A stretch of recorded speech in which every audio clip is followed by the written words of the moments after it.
Sir ও ভেবেছিল হয়তো আইনের চোখকে ফাঁকি দিয়ে চলে যাবে, কিন্তু ও এটা জানে না যে আমি আইনের হাত কতটা লম্বা। স্যার ও ব্যাংক ডাকাতি করে যতগুলো টাকা স্যার ও নিজের কাছে রেখেছিল কিছু স্যার ধরা পড়ে গেছে। ও সমস্ত টাকা স্যার লেহেঙ্গার নিচে কস্টেপ দিয়ে প্যান্টের সাথে সাজানো ছিল, আর সমস্ত কিছু আমি নিজের চোখে দেখেছি। জি স্যার, টাকা সহ মেয়ে এখন আমার হাতে বন্দি। জি স্যার, ওকে কিছুক্ষণের মধ্যে আমি থানায় নিয়ে আসছি। স্যার এই থানায় চল। আমি থানায় কেন যাবো? আমি কি অন্যায় করছি যে আমি থানায় যাবো? তুই যে ব্যাংক ডাকাতি করে টাকাগুলো চুরি করেছিস, তুই যে ধরা পড়েছিস, এখন তোকে থানায় যেতে হবে। চল আমার সাথে। আপনি দেখতে পাচ্ছেন না যে আমি একটা মেয়ে বিয়ের সাজে আছি? আমার বাসায় যেতে হবে, আমার ফ্যামিলি আমাকে নিয়ে অনেক টেনশন করছে। এই দাঁড়া, কোথায় যাচ্ছিস? একে তো টাকা চুরি করেছিস, তার উপর তুই পালানোর চেষ্টা করছিস, আবার নাটক করে বলছিস যে তোর বিয়ে। কিসের বিয়ে? এসব নাটক আর এসব ন্যাকা একদম বন্ধ কর। চুরি করেছিস যে পার পেয়ে যাবি তার কিন্তু কোনো রাস্তা নেই, কারণ সবকিছু আমি নিজের চোখে দেখেছি, আর আমি সেটা হচ্ছে উপযুক্ত প্রমাণ। তাই ভালোই ভালো বলছি আমার সাথে থানায় চল, তা না হলে কিন্তু তোর খবর আছে। আরে টাকা বের করবো মানে কোথা থেকে টাকা বের করবো? আমি তো ব্যাংক ডাকাতি করি নাই, তাহলে আমি টাকা বের করবো কোথা থেকে? আর আপনি একজন পুলিশ হয়ে আপনি ভুলভাল কথা বলছেন কেন?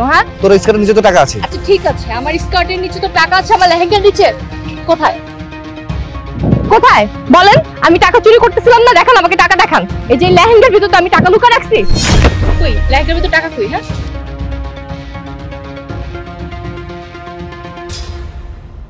আরে কি আশ্চর্য, টাকাগুলো তো লেহেঙ্গার ভিতরে ছিল, তোর প্যান্টের মধ্যে কস্টেপ ছিল, তাহলে টাকাগুলো গেল কোথায়? না না, আমার চোখে তো ফাঁকি দেওয়া সহজ হবে না। এই দেখ, আমি কিন্তু নিজের চোখে দেখেছি যে তুই লেহেঙ্গার তলে টাকা রেখেছিলি। টাকাগুলো কোথায় উধায় গেল? আমাকে কিন্তু বোকা বানানোর চেষ্টা করবি না, পুলিশের চোখকে ফাঁকি দেওয়ার একদম চেষ্টা করবি না। তুই কিন্তু জানিস না যে আইনের হাত কত বড়। দেখ, আমি তোকে ভালোই ভালো বলছি, টাকাগুলো কোথায় পাস করছিস বল। এই শুনুন, আপনাকে আমি লাস্ট বারের মতো একটা কথা বলে দিচ্ছি, আপনি যেহেতু পুলিশ অফিসার এই জন্য আমি আপনাকে ছেড়ে দিচ্ছি। আপনার জায়গায় যদি অন্য কেউ হতো না, এলাকার লোকজন ডেকে তারপর গণধোলাই দিতাম। শোনেন, শুধু শুধু আমার সময় নষ্ট করবেন না, আমি গেলাম। দাঁড়ান স্যার, ওকে একদম ছাড়বেন না। আরে যেতে না দিয়ে কোনো উপায় নেই, যেই কারণে ওদেরকে আটকে রেখেছিলাম তার তো কোনো পুক্ত প্রমাণই আমার কাছে নেই। এখন ওদেরকে যেতে দেওয়া ছাড়া কোনো উপায় নেই। তাছাড়া ও হচ্ছে একজন মেয়ে মানুষ, বেশি বাড়াবাড়ি করলে আবার ঝামেলা হয়ে যাবে। ছেড়ে দাও, ওকে যাও। না স্যার, আপনি ওকে একদম ছাড়বেন না। আপনি যার জন্য ওকে ধরেছিলেন সেটার প্রমাণ আমার কাছে আছে। তোমার কাছে কি প্রমাণ আছে? এই যে স্যার, এই ছেলেটাই তার প্রমাণ। এই টাকা বের কর, বের কর টাকা।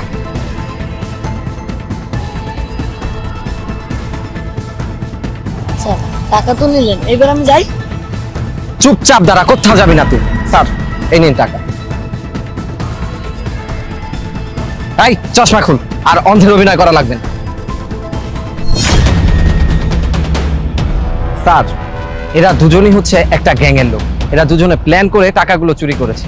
আর আপনি যখন ফোনে কথা বলছিলেন না, তখন এই ছেলেটা অন্ধ সেজে এসে ওই মেয়ের লেহেঙ্গা থেকে টাকাগুলো নিয়ে এখান থেকে চলে যায়, আর আমি সেটা দূর থেকে দেখতে পাই, দেখে ফোনে ভিডিও করে রাখি যাতে আমি সেটা আপনাকে দেখাতে পারি প্রমাণ হিসেবে।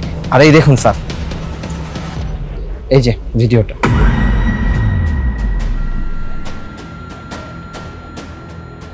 ও আচ্ছা, এই ব্যাপার তাহলে। তাই তো আমি বলি যে আমি তো খুব ভালো মতো নিজের চোখে দেখলাম যে টাকাগুলো তুই স্কার্টের তলে প্যান্টের তলে কস্টেপ দিয়ে লাগিয়ে রেখেছিস। হুট করে এতগুলো টাকা কোথায় উধাও হয়ে গেল? ও আচ্ছা, তাহলে এই হচ্ছে তোদের গ্রুপের সদস্য। তার মানে তোদের একটা গ্যাং আছে, এই গ্যাংয়ের চক্র মিলে তোরা এইভাবে টাকা চুরি করিস। যখন কেউ তোরা কোথাও ধরা পড়ে যাস, তখন তোদের আরেকজন সঙ্গী হিসেবে তোদেরকে ছাড়িয়ে নিয়ে যায়। শোন বাচ্চা, শোন, এতদিন তো অনেক খেলা খেলেছিস, ভেবেছিস পুলিশরা বোকা, পুলিশরা চোখে দেখতে পারে না, কিন্তু এখন তোর সমস্ত খেল খতম। প্রথমে তুই আমার চোখকে ফাঁকি দিয়েছিলি, প্রথমে আমার চোখকে ফাঁকি দিয়ে টাকা ট্রান্সফার করে দিয়েছিলি, আমার কাছে কোনো প্রমাণ ছিল না, কিন্তু এখন আমার কাছে সমস্ত প্রমাণ আছে। তুই আর হাজার চেষ্টা করলেও নিজেকে নির্দোষ দাবি করতে পারবি না।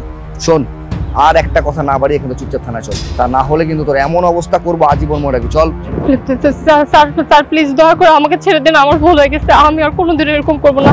এই তুই কি ভেবেছিস যে তোকে আমি ক্ষমা করে দিব? কখনো না।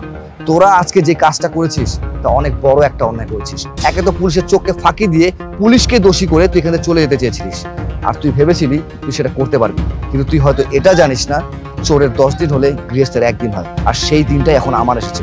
চল থানায় চল, তোকে আমি আর কোনো ক্ষমা করবো না। চল চল বলছি।